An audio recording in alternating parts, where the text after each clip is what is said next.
He had every luxury a boy his age could dream of: cars in the driveway, a mansion on the hill, a last name that opened doors before he even knocked. Yet behind the polished smile and the expensive sneakers, Ethan Parker was falling apart. The son of a real estate tycoon, failing every test, written off by teachers as hopeless, and mocked by classmates who envied and despised him at the same time. The twist no one saw coming was that the person who would change his life wasn't a billionaire, a celebrated mentor, or even his father. It was the black housekeeper who scrubbed the floors in silence. What happens when the person society ignores most holds the only key to saving the heir to a fortune? And when that truth comes to light, who really learns the lesson? Share your thoughts in the comments, and if stories like this move you, share, and subscribe. Your support keeps these untold stories alive. The gates of Parker Estate swung open under the morning sun, revealing Ethan slouched in the passenger seat of a gleaming red sports car. At 16, he wore his arrogance like armor. The car purred away, leaving him to stroll through the marble entryway of Hillcrest Academy with the slow swagger of someone convinced the world would wait. In the hall, students whispered as he pulled out a crumpled test paper and smirked at the red ink slashing across the page. 22%. He flipped it onto a friend's desk, laughing. Grades don't matter when your dad can buy the whole block. Laughter followed, brittle and hungry. By evening, he returned to the cavernous dining room, chandeliers kissing light into crystal. His father, Richard Parker, sat at the head of the long table, jaw clenched, eyes like winter steel holding a stack of failing grades. He placed a sleek, black credit card on the mahogany, dragging it across the surface until it stopped in front of his son. "Enjoy it," he said, voice flat and cold. "Because it's your last. From now on, nothing? Not a cent until you prove you're worth carrying my name." Ethan forced a grin, flicked the card aside, pretended his pulse hadn't spiked. No one noticed the quiet panic of a boy drowning under the weight of a fortune he no longer controlled. Upstairs, the house hummed with air vents and silence. Downstairs, the card glinted like a small, glossy verdict. The next day, the corridors of Hillcrest felt tighter, brighter, crueler. Ethan yanked his locker open. Books tumbled like a surrender. He slammed the door again and again until the clang of steel dissolved into a new sound of voice, low, steady, uninvited. "True wisdom," it said, "is knowing you know nothing." He spun, not a teacher, not a smirking classmate. At the far end of the corridor stood Marcia Brown, the woman who moved through his home like a shadow, whose name he hadn't bothered to learn until last year's holiday bonus envelope forced it onto his tongue. She held a mop like a staff. The bucket rolled gently beside her. She wasn't watching the floor, she was watching him. He laughed to hide the sting. "You quoting philosophers now? You clean classrooms, not teaching them?" Marcia didn't flinch. She stepped forward, the wheels of the bucket whispering on tile. "And yet I know enough to see a boy hiding behind a name, choking on pride he can't swallow." The smirk curdled. He bent to gather his fallen books. "You don't know me." "Maybe not," she said, turning her gaze back to the mop. "But I know what failure looks like when it's written all over someone's face." The bell rang. Voices flooded the hall. Ethan shoved his last notebook into his bag and stalked away, but the words followed, clinging like smoke. For the first time in a long time, he couldn't tell if he was furious with her or with the mirror she'd held up. That night he lay on his back, counting the dim squares of ceiling. The sentence wouldn't leave. By week's end, another test came back. Bleeding read 31%. His friends laughed. It landed dull as a spoon on bone. He stuffed the paper away and slipped down the back wing where the smell of bleach lived. He found her in a storage room, stacking paper towels onto a metal shelf. "You used to teach," he blurted, voice not quite steady. "Didn't you?" Marcia closed the cabinet, wiped her hands on her apron, and leaned on the mop handle like a cane. "Once. Can you help me?" It scraped out of him like a confession. "I keep failing. And I can't let my dad be right about me." She studied him, quiet as snowfall. Then she nodded, slowly, as if measuring not the plea, but the weight he could carry. If you want my help, you leave the Parker name outside this door. In here, you're not a billionaire's son. You're a boy who doesn't know what he thinks he knows. Start over? From nothing? Pride flared, faltered. From nothing is where learning begins. She reached into a box and pulled out a small, worn notebook, the leather edges cracked from years of other lives. She pressed it into his hands. Every night, write what you understood. Not what you memorized. You understood. Bring it back to me. That's where we'll start. The notebook felt heavier than it looked. He met her eyes and didn't see a housekeeper. He saw a refusal to lie to him. Okay, he whispered, the word surprising him with how much it cost. Teach me. He slipped into the kitchen before sunrise. The house at that hour belonged to the hum of the refrigerator and the drip that needed fixing. Marcia sat at the small table beside a lamp sleeves, rolled steam rising from a chipped mug. She slid out a chair with a scrape. Sit.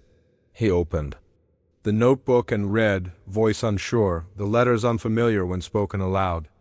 I don't know why I'm here. I don't know why I keep failing. Maybe I don't care enough. Maybe I don't know how to care. The last line cracked. He braced for a smirk that didn't come. Good, she said. That's honesty. First lesson learned. She pushed a battered paperback forward, now read out loud slowly. He grimaced at the title, at the yellowed pages. Why this? Because words are not hurdles, they're mirrors. Let them work on you. Her tone made argument feel childish. He began, stumbling over sentences, racing to escape them. A raised hand stopped him. Again, this time, mean it. Feel it, he read slower. The paragraph didn't just pass through him. It settled, heavy and warm. Silence followed. He found himself breathing differently, like he'd been holding his lungs wrong for years. Reading isn't reciting, Marcia said, leaning back. It's listening to the page to yourself, to the truth hiding between the lines. For the first time in years, he wasn't pretending to be somewhere else. Dawn touched the blinds. He closed the book and clutched the notebook like a small raft. This time, he wanted to come back. Days fell into rhythm dawn lessons, hallway tests, nights where ink dried in streaks under his thumb.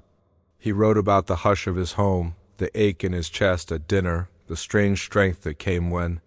He told the page the thing he'd never told a person. Marcia read without nodding like a therapist or grating like a teacher. She slid the notebook back with one command, keep going.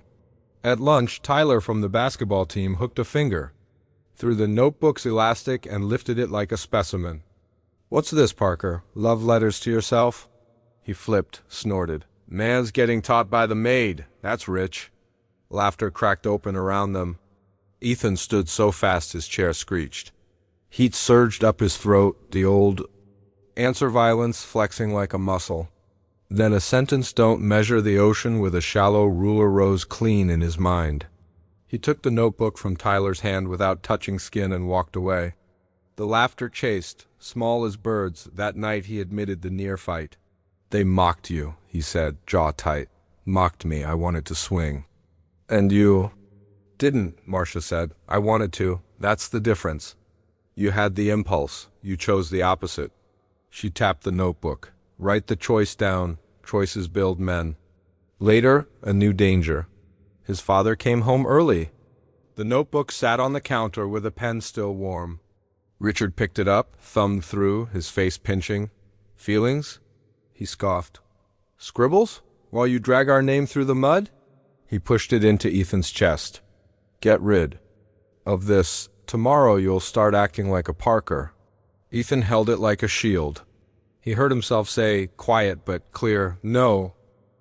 Dinner at Parker Estate always played like a well-rehearsed ritual crystal. Silver, servants who moved like choreography, conversation that circled business without ever cutting it. But that night the chandelier light felt surgical.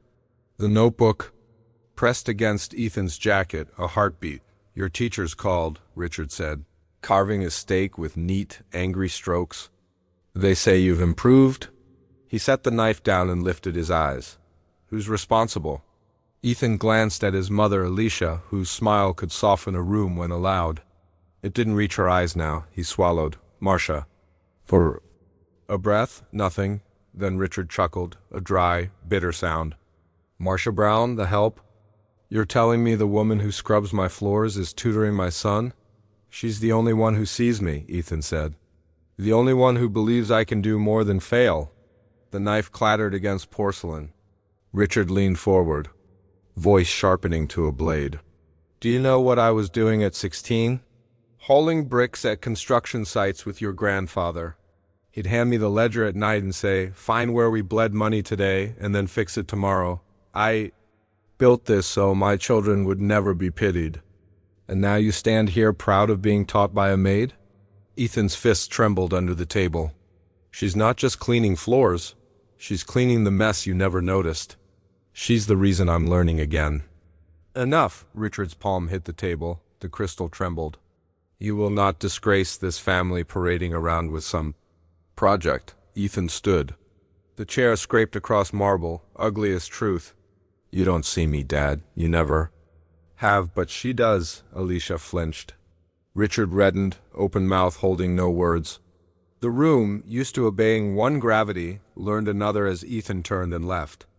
In the hallway, he pressed the notebook to his ribs and felt something unfamiliar fear lined with freedom. He didn't go home after the bell. He slid through Hillcrest's back quarters to the old library wing, the one no donor wanted there. Name on, dust floated in columns of light. Marcia was already there, placing books on a long table. Baldwin, Morrison, Hughes, a battered anthology of speeches with dog-eared pages. She didn't look surprised. You're late, she said. I had to shake off a few shadows. He answered, though the shadows had names and bank accounts. Two more shapes filled the doorway: Priya, who wore silence like a coat, and Jonah, who treated detention slips like trading cards. They hovered until Marcia nodded them in. This isn't school, she said, sitting among them. I ask, you answer. And when you answer, you tell the truth. She opened Baldwin and slid it toward Priya. Read? Priya swallowed and began, voice barely above breath. You think your pain and your heartbreak are unprecedented in the history of the world, but then you read. The sentence landed like a soft hammer. No one laughed. Jonah leaned in, brow furrowing as if a door creaked somewhere inside his head. What do you see? Marcia asked. Someone telling me I'm not alone, Priya said, a tremor smoothing into something steady. What do you feel? Marcia pressed the PRIYA, blinked hard. Like I don't have to apologize for feeling anything at all. Day after day the circle grew. Words spread not in shouts but in glances. Kids who lived at the edge of rooms found the forgotten wing and sat at the table. Marcia asked, what do you see? What do you feel? And waited long enough for real answers. Ethan spoke less and listened more. The fire in his chest changed from rage to warmth, but whispers travel faster than hope. The principal called Richard Parker in. Your son is organizing sessions with staff. This is inappropriate. Liability, optics. The word housekeeper hung in the office like a slur uncomfortable to say aloud. By nightfall, a decision had been made without consulting those it would break. At home, Richard's voice split the quiet. It ends now. She's finished here. Alicia's hand fluttered near her throat. Ethan didn't sleep. He copied Baldwin's line onto the inside cover of his notebook and underlined it. Until the paper nearly tore, rain hammered the mansion. Like the sky had hands. Ethan sat on his bed, the notebook open but mute. He heard footsteps in the hall and ran to the window in time to see Marcia step into the storm, a cardboard box tucked in her arms. She didn't look back at the house she had kept spotless, year after invisible year. He flew down the stairs, past the portrait of his grandfather shaking hands with a mayor, past Alicia's startled plea. The front doors moaned as he shoved. Them open! Marcia! He shouted. Thunder swallowed her name and threw it back. She set the box on the roof of her car and turned. Rain plastered her hair to her forehead, traced bright lines down her cheeks. For a second he thought she was crying. Then he recognized the light in her eyes, the same one she always wore when he found the right sentence. You don't have to go, he said, voice rough. I need you. I can't do this alone. She stepped close and put a hand on his shoulder, warm even in the cold. Listen to me. Real learning begins when the crutch is gone. I didn't carry you, Ethan. I showed you where to stand. She squeezed. Now walk. What if I fall? It sounded younger than 16. It sounded true. Then you fall. Her voice didn't tremble. And then you rise. That's the lesson. Lightning tore the sky. It lit her face with a fierce calm. She pressed the soaked notebook back into his hands. Every answer you're hunting is already in here. Keep writing. Keep fighting. And don't let anyone tell you your worth, not even him. She tilted her chin toward the glowing windows. He wanted to say something noble. He managed. Thank you. She nodded like she'd been waiting to hear it. Then she slid into the driver's seat and pulled away. The taillights became two small, stubborn embers and then nothing at all. He stayed until the rain convinced him to move. Inside, the house was warm and empty. He set the notebook on his desk, opened to a blank page, and watched a drop of rain lift the fibers like a tiny blooming bruise. He wrote anyway. The storm passed. The quiet it left behind didn't. Without Marcia, the old sneers returned to school with new teeth. Teachers blinked when Ethan raised his hand and then looked away as if it might be contagious. At dinner, his father sat like a man who had solved a problem. Alicia tried small talk that fell like feathers into a well. Ethan took long walks and wrote longer entries. He found sentences that sounded like bone. He found others that sounded like breaking. One night, looking for air, he wandered to the student union and stopped at the bulletin board. Stapled at an angle was a flyer. Statewide. Oratory competition theme. What does it mean to win? The question unrolled inside him like a road he'd been walking blind. Winning wasn't a score or a diploma. It wasn't even a father's approval you could never quite catch. Winning was the moment a voice found itself and refused to be taken, he told Richard at breakfast. The coffee steam curled. The silence. Burned. An oratory contest? His father said finally, each word shaped like derision. You think standing on a stage whining about feelings makes you a man? Walk onto that stage and forget me as your father. You won't carry my name into humiliation. The words struck harder than any slap. Ethan looked at Alicia. She looked at her lap. He folded the flyer in half and then in half again. Then I'll carry my own name, he said, hands not shaking. The sentence surprised him with its weight and how quickly it fit. That night he wrote until dawn. The floor became a soft snowfall of crumpled drafts. He crossed out polite lines and tore up angry ones. At 3 a.m, a sentence arrived like a visitor who knew the way. Victory isn't about being seen. It's about being seen through. The auditorium on competition day swelled with parents, students, reporters who smelled a story before. It was a story. Backstage, Ethan pressed palms to his jeans, felt the heat of the lights waiting. He leaned past the curtain and scanned the last row. A figure sat there, still as a lighthouse, Marcia. She didn't wave. She didn't have to. The line he'd written at 3 a.m. stopped being a sentence and became a truth. The stage lights were a sun. The microphone crackled once, and then the world narrowed into a single edge. Ethan gripped the podium so his hands would not float away. Winning. He began, voice small and honest. Isn't a number written in red ink. It isn't a trophy on a shelf or a last name carved into stone. He found the last row. Marcia's gaze met his like a held door. Winning is the moment someone sees you, even when you're invisible to everyone else. He told them about the notebook he wasn't supposed to keep, the nights he made letters bleed until they began to mean. He told them about the anger that learned a new muscle, the choice to walk away from a fight and toward a sentence. He didn't say her name. He didn't have to. Every line drew her outline sharper. She didn't hand me answers, he said. The room leaning in, she handed me myself. And that's the only victory that lasts. Silence held, the good kind, the kind you can stand inside. He took a breath and let the last piece out. We chase what shines and call it success. But sometimes the brightest light comes from the quietest place. From the person mopping a floor while you pretend not to see her. From the person who refuses to give up on you even when you have. His throat tightened. He did not let it close. I am not standing here because of money. I'm standing. Here, because someone who cleans the floors of my house cleared the fog from my soul. I will not forget it. The applause began like rain and became weather. He blinked through the brightness. Cameras flashed, a reporter shouted his name. None of it mattered until he looked to the last row. Marcia's smile was small and proud and wet at the corners. She stood and slipped out as if the work had never been performed to be witnessed. The headlines came the way they do. Not because he begged, but because truth has a way of finding the microphone. Offers found Marcia adjunct first, then a real contract, then a classroom where no one mistook her for a shadow. Ethan found something else, a plan. With Alicia's help and a few donors who believed in the right story, told the right way, he opened the Marcia Institute in a retired community center with broken windows he insisted on leaving as a reminder. The sign out front did not shine.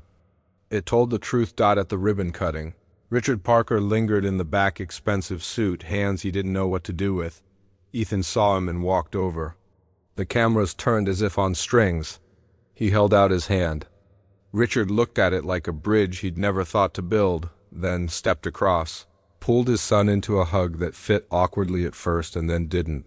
"I won, Dad," Ethan said into the shoulder of the man who had taught him about towers and ledgers and the price of being hard. "Not against you, for me?" Richard nodded, the movement shallow and real. Alicia wiped a cheek and pretended it was dust. Priya and Jonah stood near the door, clutching folders with acceptance letters, two quiet victories that didn't trend. And didn't need to. In the lobby, a bulletin board waited for stories. The first card thumbtacked their read, in a hand that learned to write by listening. Victory isn't about being seen. It's about being seen through. If you're hearing this and someone's face comes to mind, the teacher who stayed, the neighbor who drove, the stranger who told you the hard things so you could grow, honor them. Tell their story. Leave your own in the comments so someone else knows they aren't alone. And if this moved you, like and subscribe, not for numbers, but so the quiet lights can be found again and again by the ones walking in fog in the evenings when the institute emptied and the city exhaled. Ethan liked to stand in the threshold and listen. Voices echoed down the hallways low, excited, frightened, brave. He could pick out the shape of Marcia's laughter from the office across the way. He had left the last row of folding chairs unstacked, a small, private joke. When the light hit them just right, they looked like a promise, on the wall by the door, beneath a framed copy of Baldwin's line that started everything in a forgotten library wing. A smaller plaque hung crooked on purpose. It held a rule the institute kept and the city could borrow: leave your name at the door. Bring your truth inside, learn, fall, rise, repeat. And on nights when the air smelled like rain and the pavement shone like ink, he would lock up, step into the shimmer, and walk home without counting steps or seconds or the distance to any tower. Behind him, the lights of the institute stayed on longer than necessary. Ahead of him, the hill did not look so steep. The notebook in his pocket felt lighter than the first day and heavier in all the right ways. He clenched it without meaning. Tio then loosened his grip. He had learned how to carry a thing without letting it carry him. He had learned how to win without someone else losing. The mansion on the hill still stood where it always had, grand as a cathedral and just as proud of itself.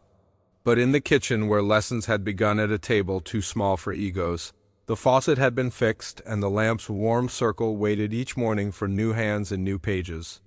On certain dawns, Ethan would find a fresh notebook sitting there, edges uncracked, spine whispering of runes not yet opened. He'd think of how Marcia had handed him the first one not as a gift, but as a mirror, and he'd leave the new stack ready for the next kid, who would wander in looking for something they couldn't quite name, because the work didn't end at a standing ovation or a headline. It continued in the ordinary, in the way hallways felt a little wider when a boy put down a fight and picked up a sentence, in the way a father learned the art of listening a line at a time, in the way a woman, whose hands had kept other people's tables clean for years, finally sat at the head of her own. And if anyone asked him now what it meant to win, Ethan could answer without the microphone, without the lights, without needing the last name on his tongue to do the work. Winning, he'd say, keys warm in his palm, is letting the people who saw you at your worst see you keep going. It's doing the next honest thing. It's leaving the door open for the ones still outside. If that rings true, tell us who held your door. Tell us who saw you. Drop their first name in the comments and what they did. Share this with someone who needs a light in a quiet place. And if you want more stories like this, hit subscribe. Not for applause, but to keep a promise to bring the invisible into view, one voice at a time.